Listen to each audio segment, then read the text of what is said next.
Oh, hell, I can fix that.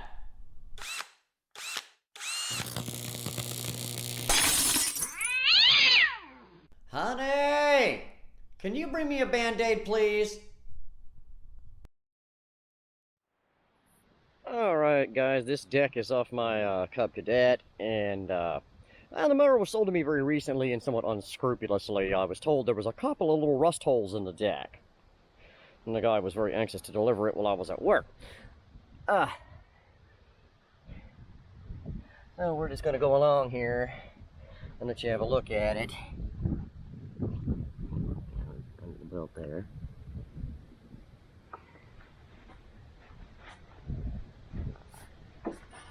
Don't pay any attention to the paint, but so there is some serious stuff going on with this, and let me get it flipped over real quick and I'll let you take a look at the underside because you can get a better idea of what's going on here.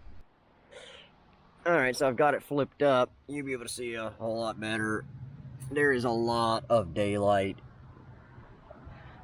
This does not qualify, guys. There's a couple of rust holes. That's where the idler pulley bolts up. And then they've got something rigged up right there. So anyway, you're gonna get a rather healthy video on lawnmower deck repair. I hadn't planned on doing nowhere near this much work to it, but that's what happens when you let people deliver things to you while you're not there to inspect them. Anyway, I'm gonna get it tore down and we'll get back to it. All right, we're going along here, stripping everything down. I've got the deflector off and the belt covers and things like that. And I got two of the blades off.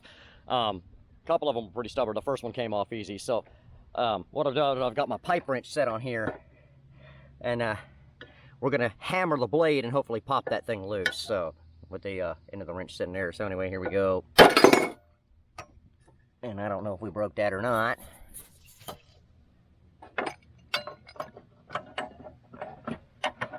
It doesn't seem that way.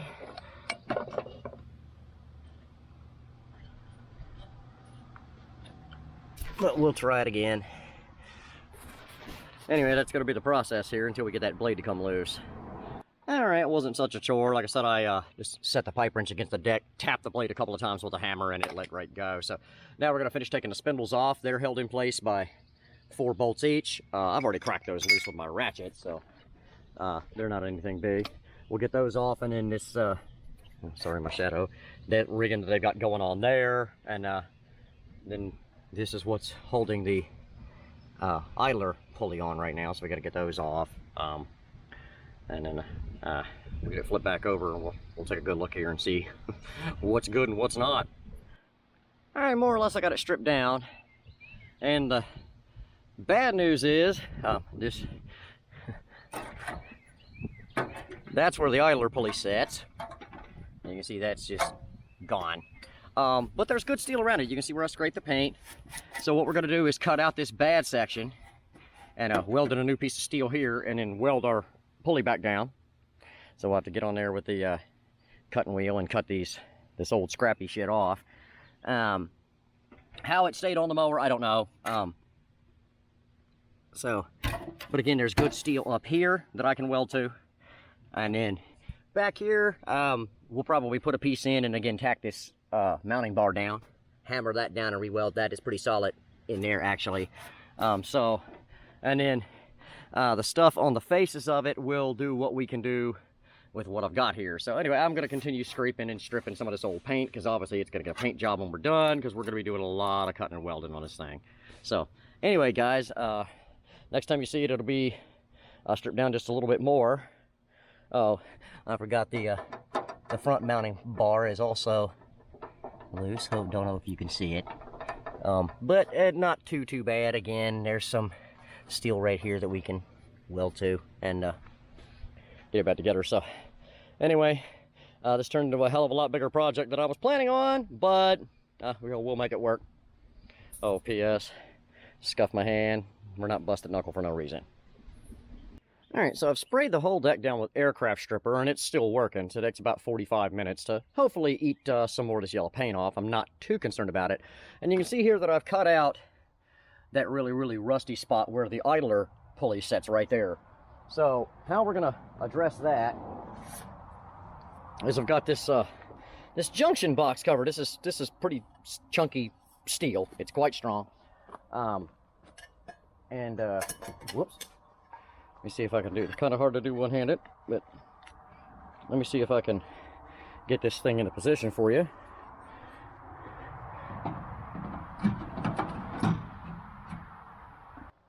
All right, and you can see it fits just lovely here, nice and tight. We're not too worried about the couple of screw holes, but it's a good sturdy piece of steel, so that's what we're going to weld in there, and that's how we're going to hold it with these two little magnets right here in place until I get it tacked up. So I'm going to let the aircraft stripper work just a little bit more, and then we'll start welding.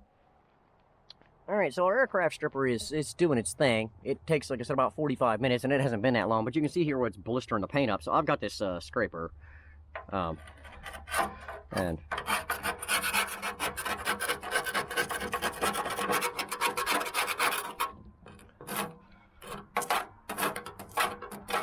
you can see what I got going on there. You can see I took just quite a big chunk off.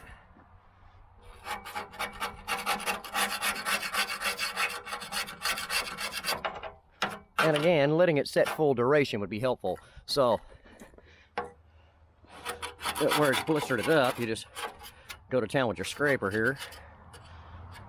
And you can see it's working the paint around here really well. Not easy to work with these rust holes, but that's the problem with rust. Now, if we were trying to strip this whole thing, guys, this would be a slow and arduous process.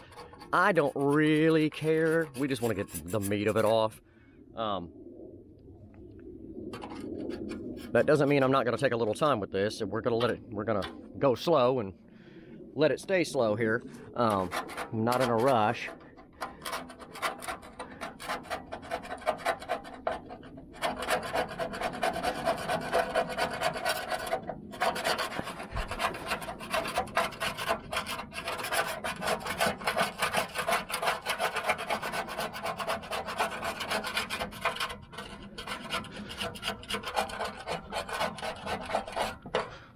And we can always spray a little more on these spots that are still kind of tough. It'll blister them off pretty quickly. But anyway, that's the way you take this old paint off of these things. And you can see spots that it's really done its job. Just scrape real clean, real quick. But the rest of it, like I said, there's always going to be little stubborn spots, and I mean, this paint's been on here for 20 years. It's not just going to willingly come off for us, so we're going to have to put a little elbow grease to it. But anyway, I'm going to re-douse that real quick, let it set, scrape it down, and we're going to weld that piece in. All right, so I welded in our patch, and then I welded the idler pulley back on, and more or less that's right where it needs to be.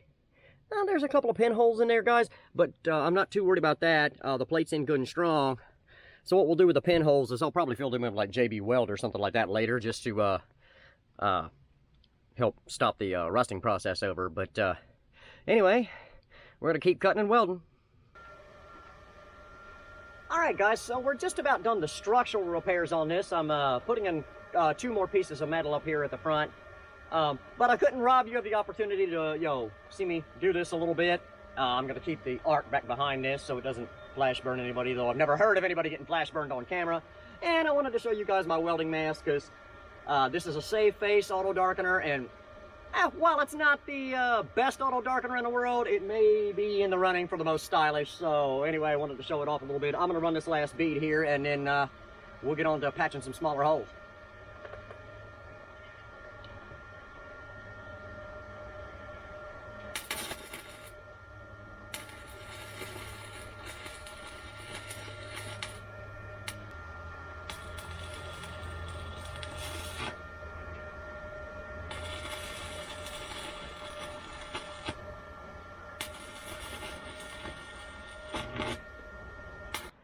Real quick, wanted to show you guys this. This is the absolute cheapest stick welder that you can buy on Amazon. I think I got it for like $59.95. Plugs in a regular household current. And I tell you what, I'm actually quite impressed with it. It had no problems burning the 3/32 6013 rods. And it did very well with 1/16 7018s as well. So if you're looking for a cheap arc welder to do a project like this, guys, go ahead and grab one like this. I was pretty pleased with it. All right, guys, I've done all of the structural welding, and now it's time just to do some cosmetics. So I cleaned this up on the inside, and I put that old blue 200-mile-an-hour tape in there to act as a backer for our JB weld to fill in all the little small holes in the deck so that it doesn't blob through and, you know, create issues. So anyway, I'm gonna mix up some JB weld and start filling holes. All right, guys, I didn't bring you with me on that because JB Quick sets up really fast. So I went around here and filled in all the pinholes, you know, where I was welding, and the ones on the top of the deck here, and around there, and around there, and then in the back of the deck here, you can see we did quite a bit. It looks rough, looks kind of crappy, but that's okay. We'll sand that out a bit. I'm not going to get too crazy with it. I even used it on top of my weld over here and kind of smoothed that in, so once that's sanded over, it'll actually look pretty good. Yeah, so tomorrow, once this is hardened up, because it only takes about 5 or 6 minutes to set, but it takes 6 or 8 hours to cure, and I gotta go to work anyway. So tomorrow, we'll get out here and give this thing a sand over with my orbital, and put a paint job on it, and get it put back together, and we'll call it a deck. All right, guys, before we pack it up for today, I sprayed the entire underside of this with the Duplicolor Rust Barrier preventative coating, and it says right here, paint over rusted and bare metal, seals corrosion, impact resistant, flexible, rubberized finish. So it's a it's kind of an undercoating. Should help prevent any more gross cancer, or at least slow it down a little bit. Now I painted it right over top of my my duct tape that I put in as a backing. I'll peel that off tomorrow. I've got one more can. But ultimately, we're gonna go ahead and prime the whole deck with this, and then give it a coat of gloss black on the outside, and it should look pretty good. So anyway, till tomorrow. All right, so I based it out in our rust preventative paint. I went over it real quick with the orbital with 60 grit sandpaper just to clean up some of the loose stuff on it. And it looks pretty good. She's never going to win a show, but that's okay. It's a mower deck. It doesn't have to win a show. It just has to function properly, and we're going to get that out of it and improve the look of it quite a bit too. Now I'm going to go ahead and grab my gloss paint and you know, see how that comes out. All right, so I've got this Krylon Farm and Implement with a weather guard. I've never used this particular paint before, so hopefully it's pretty good. Anyway, I'm going to get a few coats of this on, and I'll bring you guys back to hopefully see something that looks a little more like a finished product here. All right, guys, I put a couple of coats of that gloss black on there, the Farm Implement. It laid on nice, and the deck even looks pretty decent. I'm very pleased with it. Let's get it put back together and get it back on the tractor. All right, guys, sorry for the mess on the table. I'm still working here. Wanted to show you guys this. These are the blades that were on that, and they're just completely rounded over. Now, just to give you a comparison about that cutting edge, there's a brand new one. And you can see the huge difference. So that's part of the reason this thing wasn't cutting worth of crap, along with not being mounted well because all the welds were broke, etc., etc.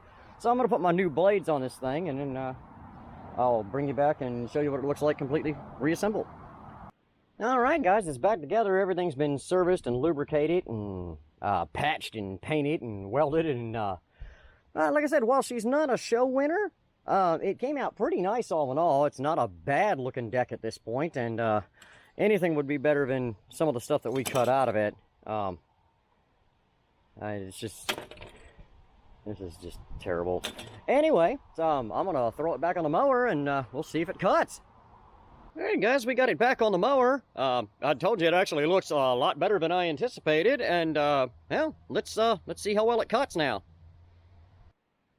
Yeah, so made just one real quick pass through one of the thicker parts of the yard. It looks great. It's cutting well, and so yeah, could not be more pleased with that.